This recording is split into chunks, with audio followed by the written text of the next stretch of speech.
ಈ ನಿಮ್ ಕಣ್ಣೀರಿಗೆ ಕರಗಿ ಈ ನಿಮ್ ಮಗಳನ್ನ ಮತ್ತೆ ಮನೇಲಿ ಇರಿಸ್ಕೊಳ್ಳೋ ಅಂತ ಧಾರಾಳ ಮನಸ್ಥಿತಿ ನನಗಿಲ್ಲ.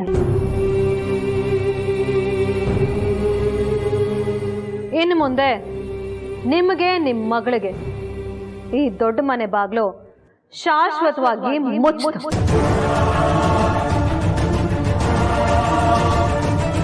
ಸೌಂದರ್ಯ, ಇದೊಂದ್ಸಲಿ ಅವಳನ್ನ ಕ್ಷಮಿಸ್ಬಿಡಮ್ಮ. ಇನ್ ಮುಂದೆ ಅವಳು ಈ ತರ ತಪ್ಪು ಮಾಡದಿರೋ ತರ ನಾನು ಅವಳಿಗೆ ಬುದ್ಧಿ ಹೇಳ್ತೀನಿ. ನಾನು ಮಾತಾಡುವಾಗ ಬೇರೆ ಏನು ಯಾರು ಮಾತಾಡಬಾರ್ದು.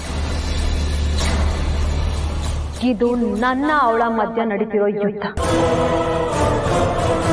ಇದರಲ್ಲಿ ಅವಳು ಸೋತಿದ್ದಾಳೆ, ನಾನು ಗೆದ್ದಿದ್ದೀನಿ.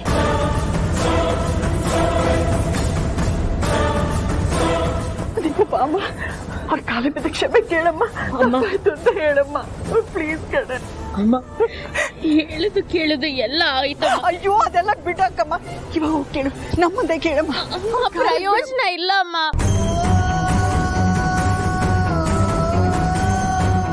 ಈಗ ಏನ್ರಿ ಮಾಡೋದು? ಇನ್ನೇನ್ ಮಾಡೋದು? ಅವರು ಒಳಗೆ ಸೇರ್ಸಲ್ಲ ಅಂತಿದ್ದಾರೆ. ಮಗಳನ್ನ ಎಲ್ಲೇ ಬಿಟ್ಟು ಹೋಗಕ್ಕಾಗತ್ತಾ? ಸರಿ ಮೇಡಮ್, ಒಂದು 4 ದಿನ ನನ್ನ ಮಗಳನ್ನ ನಮ್ಮೂರಿಗೆ ಕರ್ಕೊಂಡು ಹೋಗ್ತೀವಿ. ಅವಳಿಗೆ ಅಲ್ಲಿ ಬುದ್ಧಿ ಹೇಳಿ ಮತ್ತೆ ವಾಪಸ್ ಕರ್ಕೊಂಡ್ ಬರ್ತೀವಿ.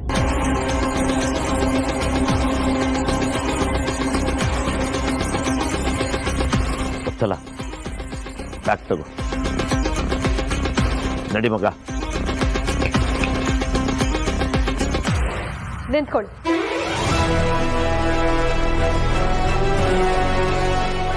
ಹೇಗೂ ಹೋಗ್ತಾ ಇದ್ದೀರಾ. ನಿಮ್ಮ ಮಗಳ ಬಗ್ಗೆ ಒಂದಷ್ಟು ವಿಚಾರಗಳನ್ನ ಹೇಳೋದಿದೆ, ಅದನ್ನ ಕೇಳಿಸ್ಕೊಂಡು ಹೋಗಿ. ಓ, ನಿಮಗೆ ವಯಸ್ಸಾಗಿದೆ, ಸರಿಯಾಗಿ ಕಿವಿ ಕೇಳಲ್ಲ ಅನ್ಸುತ್ತೆ.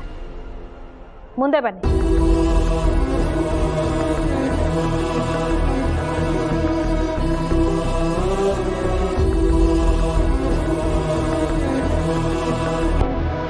ಇಷ್ಟು ದಿನ ನಿಮ್ಮ ಮಗಳು ಈ ಮನೇಲಿ ಮಹಾರಾಣಿ ತರ ಇದ್ಲು ಅಂತ ನೀವ್ ಅನ್ಕೊಂಡಿದ್ರಲ್ಲ,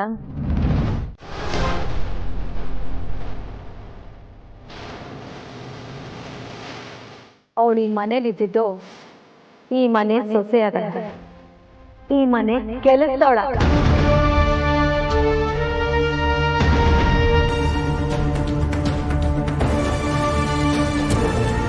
ಮೇಡಮ್ ಸಾಕು. ಯಾಕೆ ತಡಿತಾ ಇದ್ಯಾ? ನೀನ್ ಈ ಮನೇಲಿ ಏನೇನ್ ಮಾಡಿದ್ದೆ, ಈ ಮನೇಲಿ ನಿನ್ನ ಸ್ಥಾನ ಮಾನ ಏನಿತ್ತು ಅನ್ನೋ ಸತ್ಯ ನಿಮ್ಮ ಅಪ್ಪ ಅಮ್ಮಂಗೆ ಗೊತ್ತಾಗದ್ ಬೇಡ್ವಾ?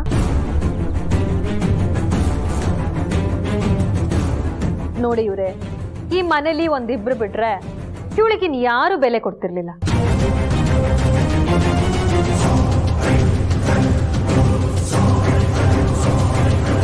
ನಿಮ್ ಮಗಳು ಈ ಮನೇಲಿ ಏನೇನ್ ಚಾಕ್ರಿ ಮಾಡ್ತಿದ್ದು ಅಂತ ನಿಮಗ್ ಗೊತ್ತಾಗ್ಬೇಕಾ? ಹೇಳಿ ಚಿಕ್ಕತ್ತೆ. ಅಡ್ಗೆ ಮಾಡೋದು, ಪಾತ್ರೆ ತೊಳೆಯೋದು, ಕಸ ಗುಡ್ಸೋದು, ನೆಲ ಸಾರಿಸೋದು, ಗಿಡಗಳಿಗೆ ನೀರ್ ಹಾಕೋದು ಎಲ್ಲ ಕೆಲ್ಸನೂ ನಿಮ್ ಮಗಳೇ ಮಾಡ್ತಿದ್ಲು. ಕೇಳಿಸ್ಕೊಂಡ್ರಲ್ಲ? ಆದ್ರೂ ಅವಳನ್ನ ಪ್ರೂವ್ ಮಾಡ್ಕೊಳ್ಳೋದಕ್ಕೆ, ಅವಳ ಯೋಗ್ಯತೆನ ಪರೀಕ್ಷೆ ಮಾಡೋದಕ್ಕೆ ಅವಳಿಗೆ ಅವಕಾಶ ಮಾಡಿಕೊಟ್ಟೆ.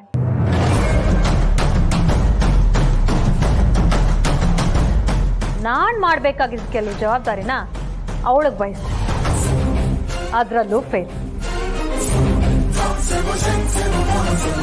ಅಲ್ಲ ರೀ ಜಯರಾಮ್, ನಿಮ್ ಮಗಳೆಲ್ಲ ಏನಿದೆ ಅಂತ ನಮ್ ಚಿರು ಕೊಟ್ಟು ಅವಳನ್ನ ಮದ್ವೆ ಮಾಡ್ತಿದ್ರಿ, ನನಗೆ ಅರ್ಥನೇ ಆಗ್ತಾ ಇಲ್ಲ. ಸೌಂದರ್ಯ ಇದೆಯಾ, ಸ್ಟ್ಯಾಂಡರ್ಡ್ ಇದೆಯಾ, ಘನತೆ ಗಾಂಭೀರ್ಯ ಇದೆಯಾ? ಏನೂ ಇಲ್ಲ.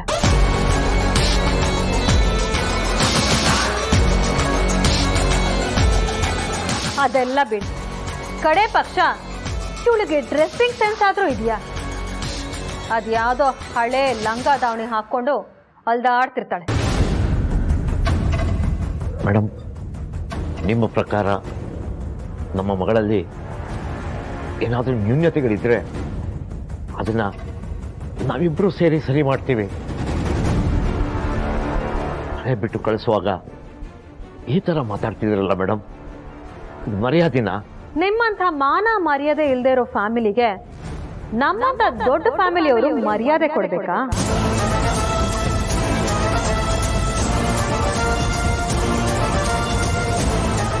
ಒಬ್ಬ ಮಗ ಕಳ್ಳ ಸುಳ್ಳ, ಇನ್ನೊಬ್ಬ ಮಗಳು ಎಲ್ಲೋ ಓಡೋದು ಅಂತಾನೆ ಗೊತ್ತಿಲ್ಲ.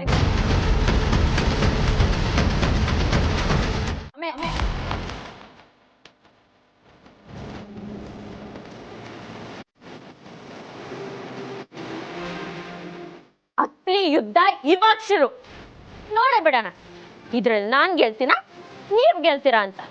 ಯಾವುದೇ ಕಾರಣಕ್ಕೂ ನೀನ್ ಈ ಮನೇಲಿ ಇರೋದಕ್ಕೆ ನಾನು ಒಪ್ಪಲ್ಲ. ನಿಮ್ ಒಪ್ಪಿಗೆ ತಗೊಂಡು ಉಪ್ಪಿನಕಾಯಿ ಹಾಕೋ ಕಾಲ ಹೋಯ್ತು. ಇನ್ಮೇಲೆ ಏನಿದ್ರು ದೀಪನ ಸೌಂದರ್ಯನ ಅನ್ನೋದೇ ಲೆಕ್ಕ.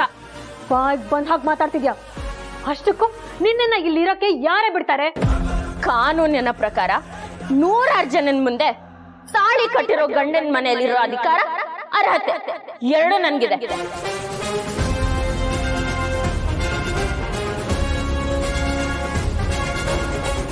ಅದ್ ಯಾರ್ ಬಂದ್ ತಡೀತಾರೆ ಅಂತ ನಾನು ನೋಡ್ತೀನಿ. ಯಾರು ತಡಿದೇ ಇದ್ರು ನಾನ್ ತಡಿತೀನಿ. ಸೌಂದರ್ಯ ಕಟ್ಟಿರೋ ಈ ಕೋಟೆ ಒಳಗೆ ಹೇಗ್ ನುಗ್ಗ ನಾನು ನೋಡ್ತೀನಿ. ಈ ಸೌಂದರ್ಯಂಗೆ ಸವಾಲ್ ಹಾಕಿ ಗೆದ್ದವರು ಇತಿಹಾಸದಲ್ಲೇ ಇಲ್ಲ. ಇನ್ನು 100 ವರ್ಷ ಆದ್ಮೇಲೂ ಈ ದೊಡ್ಡ ಮನೆ ಇತಿಹಾಸ ಪುಟ ತೆಗ್ದ್ ನೋಡಿದ್ರೆ ದೀಪ ಅನ್ನೋ ಸೊಸೆ ರಾಜೋ ರೋಷವಾಗಿ ಬದುಕಿದ್ಲು ಅಂತ ಬರ್ದಿರತ್ತೆ. ಬೇಕಿದ್ರೆ ಅದನ್ನ ರಕ್ತದಲ್ಲಿ ಬರ್ಕೊಡ್ತೀನಿ.